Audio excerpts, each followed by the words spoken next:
જય શ્રી કૃષ્ણ, જય દ્વારકાધીશ મિત્રો. આજે આપણે અધ્યાય 18નો 49મો શ્લોક સમજીશું.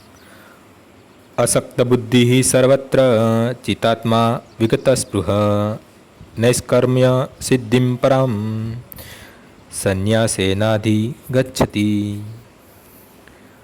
જે આત્મસંયમી તથા અનાસક્ત છે અને જે સર્વ ભૌતિક ભોગોનું પરવા કરતો નથી, તે સંન્યાસના અભ્યાસ દ્વારા કર્મફળમાંથી મુક્તિની સર્વોચ્ચ સિદ્ધિ અવસ્થા પ્રાપ્ત કરે છે. વાસ્તવિક સંન્યાસ એટલે મનુષ્ય સદા પોતાને પરમેશ્વરનો અંશ માનીને એમ વિચારે કે તેના પોતાના કાર્યના ફળ ભોગવવાનો અધિકાર નથી. તે પરમેશ્વરનો અંશ છે, તેથી તેના કાર્યોના ફળ પરમેશ્વર વડે જ ભોગવવા જોઈએ. આ જ વાસ્તવિક કૃષ્ણ ભાવના છે. જે મનુષ્ય કૃષ્ણ ભાવનામૃતમાં સ્થિત થઈ કર્મ કરે છે તે વાસ્તવમાં સંન્યાસી છે. આવી મૃત્યુથી મનુષ્ય સંતુષ્ટ રહે છે, કારણ કે તે વસ્તુતઃ ભગવાન માટે કાર્ય કરતો હોય છે. આ પ્રમાણે તે કોઈ દુનિયાવી વસ્તુ માટે આસક્ત રહેતો નથી. તે ભગવત સેવાથી પ્રાપ્ત થતા દિવ્ય સુખથી પર એવા કસાઈમાં આનંદ ન લેવા ટેવાઈ જાય છે.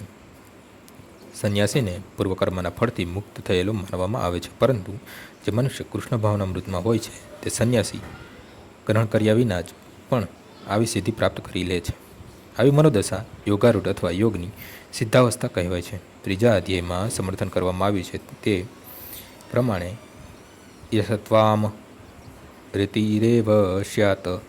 જે મનુષ્ય પોતાની અંદર સંતુષ્ટ રહે છે તેને પોતાના કાર્યથી કોઈ પણ પ્રકારના બંધનનો ભય રહેતો નથી.